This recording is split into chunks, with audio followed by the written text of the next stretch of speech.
Hi everyone. I wanted to thank you all for your messages. You guys are amazing, and you girls, ladies, gentlemen. I wanted to basically say, I want to clarify a couple things, because, well, when you're in the heat of the situation, it's a little bit difficult to clarify, what you're thinking. And so when I said that I was done with fighting against it, because that's what we can't win. We have to, and I've said this before, and we have to focus on what we want, because pushing against it isn't going to help. And I've proven that in a sense. I mean, there's a little window of hope, but how long is that going to be open? I don't know. Hopefully there's still reasonable people. Maybe there's going to be more reasonable people. Maybe they're going to get more lax as time goes on, and then certain places will be assholes about it. Regardless, for me, for my sake, for looking after my energy, I'm going to do my best to detach myself from that. And some of you, everybody's different. Everybody deals with this differently, sees it differently. And, occasionally I can go out and laugh at it and see it as different, as the sort of circus that it is. And then other days I just can't. Other days it just gets to me. And I'm sure all of you are the same. Some days you can laugh at it, and other days you're just like, enough is enough. This is retarded. This is so dumb. And it's just infringing on everything, and I can't deal with it. And so from time to time, and sometimes it's not the whole day, sometimes it's just a moment, sometimes it's just something that we experience that hits us and blindsides us and shocks us. And like I said before, this is what narcissists do. They make you walk on eggshells. You don't know when they're going to hit you with another landmine. And so the best thing that we can do is try to detach from it and focus on our energy, focus on our love. Our power is love. And so I got, a few days ago, I got a set of tarot cards. I felt compelled to get these tarot cards. So I got these really beautiful cards. They're called the Good Tarot. They have very positive messages, and I've gotten some very strong, powerful, wonderful messages from them.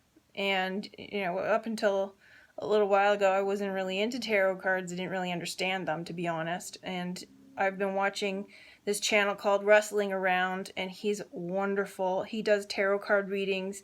He's so positive. He's so full of love.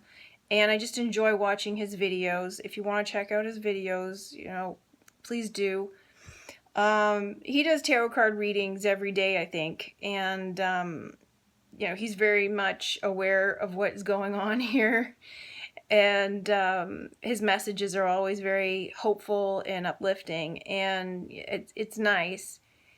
I mean, I would like to be constantly, consistently hopeful and uplifting, and I just feel that you have to deal with the reality of it from time to time, and the reality of it is not hopeful and uplifting. And so I do feel bad sometimes in showing that side, but at the same time I think that it's real and necessary. You can't just ignore what's going on. You can't just say this isn't happening. That's like the new agey, just ignore all the negative and focus on the positive. No, you have to accept it and integrate it and turn it into something useful. Use that to your benefit. And that's what alchemy is turning the negative into the positive, or merging the negative and the positive and making it whole. And so, yes, I mean, even though in the moment, that experience of being forced to sit outside, and honestly, if I tried to get out of it, but the repair on my car was imminent and a safety issue. And so for me to start trying to search around and find another garage that was going to be able to repair my car without having these ridiculous restrictions and all of that was just going to cause me even more stress and take more of my time. So I just figured I'll just deal with it now. So yes, ideally I would have left, and I don't plan on returning, and I have since sent them an email, kindly worded email, telling them that their treatment of me was horrendous. It was basically they treated me like I was a dog. And would you treat your mother like this? Would you put your mother outside in the heat for an hour and a half? I really don't think that you would, and that their need to comply to these policies that aren't laws is overriding their humanity. So hopefully they listen, and that anybody who goes in there after me does not get the same treatment. I'm sure there's not going to be very many people who do not comply to this no mask policy, but you never know. There might be some people who go in there and they're like, dude, I can't wear this damn thing. I just can't. And, if it was their own mother, do you really think they would put their own mother outside in the heat for an hour and a half? No. They would find an office for her and put her in there. And that's what I suggested. I said, how about you find a separate section indoors for people who can't wear masks? It's very simple. You don't have to treat people like dirt. So anyway, I have also composed a letter to my union. I haven't had the courage to send it yet. Basically, the letter that I have composed is outlining how they have violated multiple codes in the Human Rights Code. 6 codes to be exact. They have violated with their restrictions, their mandatory testing, their all of the restrictions and all of the requirements, and also the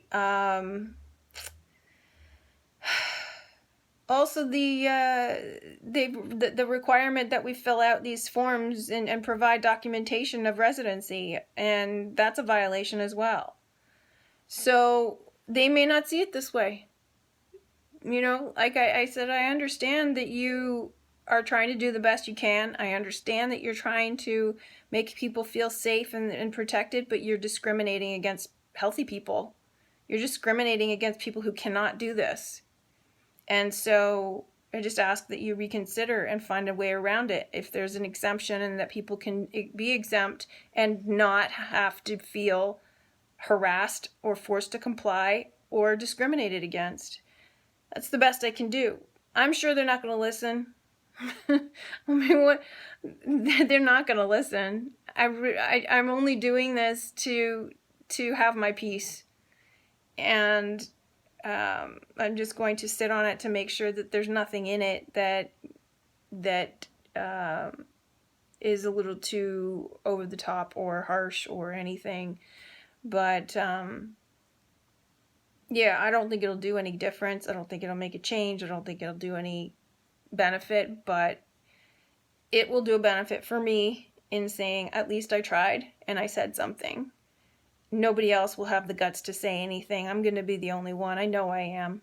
I know from experience. I know I'm only going to be the only one. And one of you made a comment that said, this is like when everybody's at a party, a dance party, and someone always has to be the first on the dance floor. Well, 9 times out of 10, I'm always the first person on the dance floor. Literally. Go figure. So I just thought that was cute. So since yesterday, my super has said that my car was the only one that got egged. So even he thinks that it was a personal attack. So it's possible. I just can't imagine that somebody would do that. Either it's somebody who is watching my channel and hates me and lives locally, or it's somebody who, followed me around downtown, and I can't imagine who that would be because I don't recall seeing anybody Not that I was really paying attention, which I should, I guess. I just don't want to live like that. I don't want to be paranoid. So, it just doesn't seem like a random thing. If it was, there would be eggs everywhere, and there aren't. So there's that. But yeah, basically I'm just pulling back, tending to my frequency, tending to my energy, tending to my heart center. Another piece of information I wanted to share with you is this morning I found this video by a man named Lars. Oh, I can't remember his last name right now. But he was talking about the feminine, the divine feminine, the feminine energy, Mary Magdalene. And he said some very interesting things in there. And, like, I mean, he's not aware of a lot of things, so some of his information is a bit skewed, which is fine. You just have to sort through it. But I think that he's honest. I think that he has integrity. I think that he's genuine. And he sees some very interesting things that not a lot of other people are talking about, the feminine. And the merging. He's talking about the merging of the male and the female. And it isn't, like I've said before, it's an internal alchemical process of the merging of the male and the female, the positive, the negative, the moon and the sun. The moon and the sun is the marriage of the union in the bridal chamber, and that's what he was talking about. And so the moon and the sun, they become one, and that's Jesus and Mary Magdalene, Jesus being the sun and Mary being the moon. And so the two uniting is symbolic of the union of the left and the right, the male and the female, the plus and the negative, the red and the blue, becoming wholeness. And so that's what I was talking about in my video, the video that I did on the RT-PCR decoding, which not a lot of people watched. So I encourage you to watch that video. I'm going to be making a new video shortly. I have a full weekend, so it's going to take me a little while to get to it, but I'm going to be making a video shortly that that sort of adds on that, because I think I'm coming into some new insights as to what they're going to do with this DNA test, or DNA, not just DNA test, but DNA vaccine. And if you don't know what I'm talking about, it's in that video. It's in the RT-PCR video. So anyway, we need to focus on ourselves. We need to charge our batteries, charge our energy. And somebody also said that there's a reason why we're all spread out around the world. Yes, there is.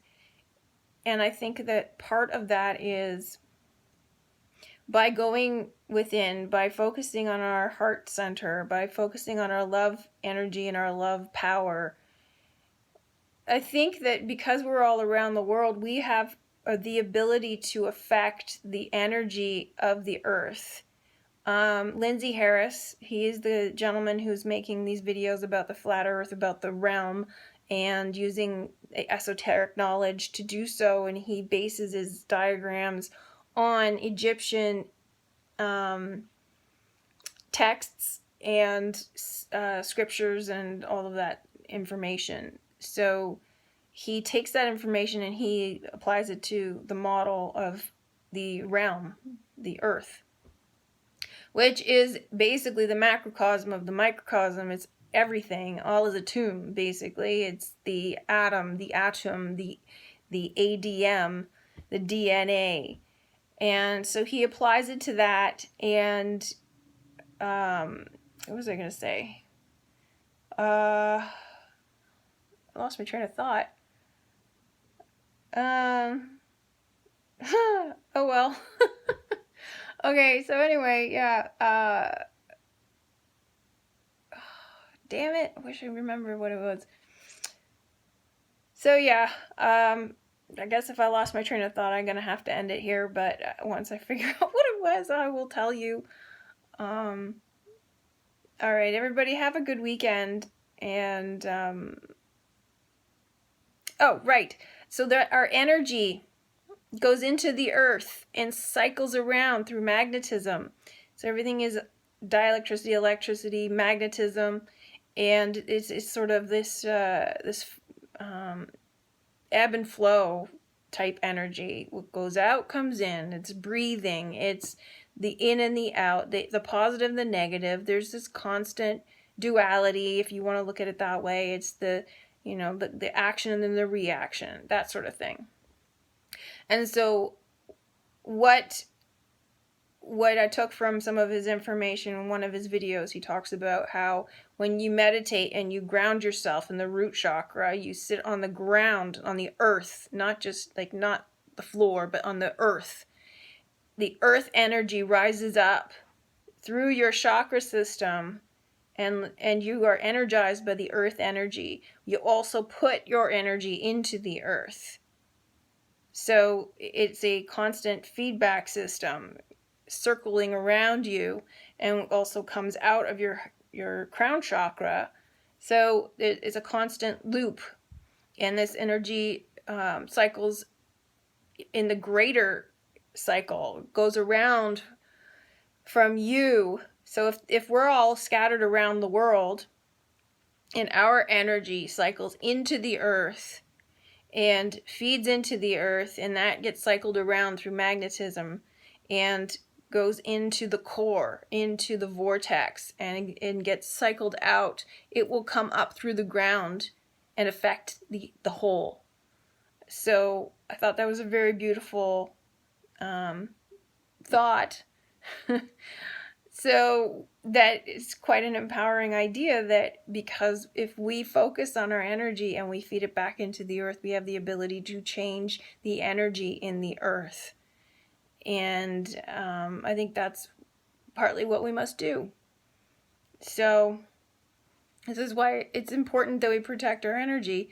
And so anyway, pushing against something is not helpful for us. And detaching from that and focusing on what we want and putting our energies into that is the most beneficial thing we can do. To anybody who feels the need to protest or any of that, everybody's different. Everybody has to go through their own path, and sometimes you feel the need to say something, sometimes you don't.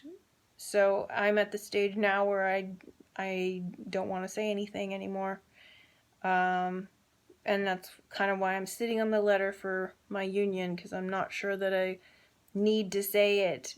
I'm not sure that it is beneficial for me or anything. I don't know yet whether I want to. I just want to meditate on it for a bit. All right, so I'm really now going to leave it here because I think I have said everything I wanted to say. Have a lovely weekend. Thank you for your messages. I'm feeling better today. And a few of you made me laugh yesterday, which was really nice. And I always feel the connection between us, our power between us, and it's incredibly powerful. And so it's easy to lose that connection. It's easy to forget. It's easy to feel isolated and alone. And we have to remind each other and remind ourselves that we're not alone, and that we're all over the world, all of us, helping each other. And yesterday I felt that really strongly. So thank you. I will talk to you soon. Have a good weekend. Bye.